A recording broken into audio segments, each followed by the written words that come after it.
Nah, di zaman sekarang ini, di 2022 lebih tepatnya, nggak dipungkiri lagi nih bahwa preschool dan daycare ini sudah menjadi kebutuhan primer buat beberapa orang ya.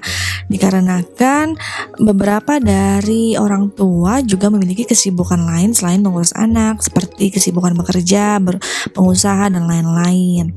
Nah, ternyata memilih preschool dan daycare ini juga nggak bisa dikategorikan sebagai hal yang gampang loh, karena banyak hal yang harus kita pertimbangkan dan juga banyak kriteria yang harus kita pikirkan dalam memilih preschool dan daycare. Nah, sebelum kita bahas lebih lanjut, sedikit saya akan menjelaskan perbedaan preschool dan juga daycare. Preschool sendiri adalah pendidikan dini sebelum TK dan menerapkan sistem sekolah dasar atau yang kita kenal dengan pendidikan anak usia dini. Sedangkan daycare adalah salah satu sarana pengasuhan anak dalam kelompok, biasanya dilakukan pada saat jam kerja. Umumnya kita biasa sebut dengan tempat penitipan anak. Bisa dikategorikan sejenis, tapi ada juga yang membedakan seperti jam, durasi jam, fasilitas di dalamnya, dan lain-lain. Nah, dalam memilih preschool dan daycare, tentunya kedua hal tersebut adalah hal yang sama bagusnya, hal yang memiliki kelebihan dan kekurangan juga, tapi balik lagi itu semua disesuaikan dengan kebutuhan orang tua dan kebutuhan anak. Kembali ke topik kita, apa yang harus kita pikirkan, apa yang harus kita lakukan dalam memilih preschool dan daycare yang tepat. Yang pertama adalah alasan kenapa kita mau join preschool dan juga daycare. Tentu alasan yang kuat adalah karena kesibukan kerja, sehingga kita sebagai orang tua tidak bisa menemani anak di jam-jam tertentu. Sehingga preschool atau daycare adalah hal yang tepat. Selain alasan kesibukan kerja, tentu saja kebutuhan anak menjadi alasan yang kuat kenapa kita join preschool dan juga daycare. Kebutuhan anak yang dimaksud adalah pada saat anak menginjak usia tertentu, biasanya anak memiliki keingintahuan yang sangat tinggi dan juga jiwa sosialnya juga sudah mulai bertumbuh. Jiwa sosial di sini biasanya dilihat ketika anak-anak sudah mulai mencari teman-teman seusianya, sudah mulai merasa nyaman bermain dengan teman-teman seusianya. Nah, preschool dan daycare tentunya menjadi alasan yang tepat. Selain itu, sebagai orang tua tentu saja kita bisa melihat bakat anak kita sejak dini. Oh, anak kita ternyata cepat sekali daya tangkapnya, anak kita ternyata suka sekali belajar tentang hal-hal yang baru. Kenapa tidak kita fasilitasi dengan join preschool? Hal tersebut tentunya adalah hal yang tepat yang dilakukan oleh orang tua ya, moms. Alasan kedua yang harus kita pertimbangkan dalam memilih preschool atau daycare adalah lokasi. Tentu saja lokasi ini sangat penting. Kenapa? Karena dari lokasi ini kita bisa memperkirakan estimasi waktu yang perlu kita hemat atau juga kita keluarkan. Lokasi yang jauh, tentu saja kita harus pertimbangkan dengan macet, bensin, tenaga, waktu, dan lain-lain. Kemudian lokasi yang dekat tentu saja akan membantu kita dalam menghemat waktu, menghemat tenaga, bensin, dan juga seterusnya. Lokasi yang dimaksud kemudian adalah apakah lokasi preschool atau daycare ini berada di lingkungan yang tepat? Apakah berada di lingkungan yang memang mendukung anak-anak kita untuk belajar dan juga untuk stay di situ dalam waktu yang cukup lama? Kemudian hal yang harus kita pertimbangkan adalah fasilitas. Fasilitas yang pertama kita harus cek adalah CCTV. CCTV ini merupakan hal urgent yang memang harus dimiliki setiap preschool atau setiap daycare. Kenapa? Karena sudah jelas kita akan menitipkan anak kita di tempat itu dalam beberapa jam.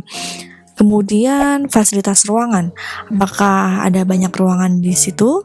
Apakah ada ruangan-ruangan tertentu yang memang kita inginkan seperti ruangan olahraga, ruangan khusus istirahat, ruangan makan, outdoor, hall, dan sebagainya. Ketiga adalah fasilitas makan atau snacks. Tentu saja hal ini sangat membantu para orang tua yang memang memiliki kesibukan kerja sehingga di jam-jam makan tertentu atau biasanya lunch itu kita tidak perlu lagi memikirkan anak kita akan makan apa dan lain-lain. Hal selanjutnya adalah kurikulum. Di kota-kota besar, biasanya daycare dan preschool itu sama-sama memiliki kurikulum yang akan dijadikan sebagai metode mereka dalam mengasuh dan mengajar anak-anak. Nah, dalam kurikulum ini kita juga bisa bertanya bagaimana metode pengajarannya, apa saja yang akan diberikan kepada anak-anak, dan bagaimana cara mengevaluasinya, apakah berupa laporan per minggu, per bulan, dan lain-lain. Itu merupakan hal yang perlu kita pertanyakan karena anak-anak akan menghabiskan beberapa jam di situ. Tentu saja kita harus memastikan apakah kegiatan yang akan dilakukan anak-anak tersebut adalah kegiatan yang bermanfaat, kegiatan yang memiliki tujuan. Walaupun sekedar hanya main-main, tetapi pasti ada tujuannya. Kemudian yang perlu kita perhatikan lagi adalah tenaga pengajar atau tenaga pengasuhnya. Apakah sesuai dengan yang kita cari? Apakah memang memenuhi kebutuhan anak kita? Hal selanjutnya tentunya adalah testimoni. Testimoni ini adalah hal yang dapat meyakinkan kita apakah preschool atau daycare ini memang tepat untuk anak kita. Testimoni ini biasanya kita dapat lihat di media sosial yang dimiliki oleh preschool atau daycare tersebut. Kita bisa review sendiri atau kita masuk ke websitenya, website yang dimiliki oleh preschool atau daycare tersebut, atau dari Google. Banyak hal yang bisa kita lakukan untuk melihat testimoni ini. Nah, hal yang paling penting yang perlu kita pertimbangkan adalah biaya. Biaya di sini bisa dikategorikan berbeda apabila kita memilih daycare saja atau preschool saja. Biasanya daycare saja akan lebih terjangkau dibandingkan preschool. Tetapi saat ini sering juga kita temui preschool yang memiliki sistem daycare, jadi 2 dalam 1 wadah, atau daycare yang memang memiliki sistem kurikulum di dalamnya. Nah, dari hasil pengalaman saya dalam memiliki preschool dan memilih daycare, akhirnya saya memutuskan untuk memilih preschool yang memiliki sistem daycare, jadi 2 in 1. Di pengalaman saya sendiri dalam menemui beberapa preschool dan daycare, biayanya biasanya mencakup biaya per tahun atau yang dikenal dengan annual fee. Ada yang dibayar di awal, ada juga yang dibayar per tahun. Dibayar di awal biasanya dalam jumlah lebih besar, biasanya mencakup untuk 4 tahun. Jika dibayar per tahun, biasanya biayanya cukup terjangkau.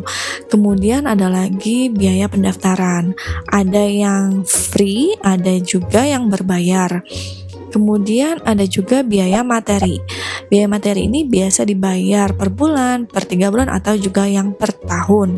Jadi apabila ada biaya materi, maka kita nggak perlu lagi mengeluarkan biaya atau membeli untuk kebutuhan tulis anak-anak.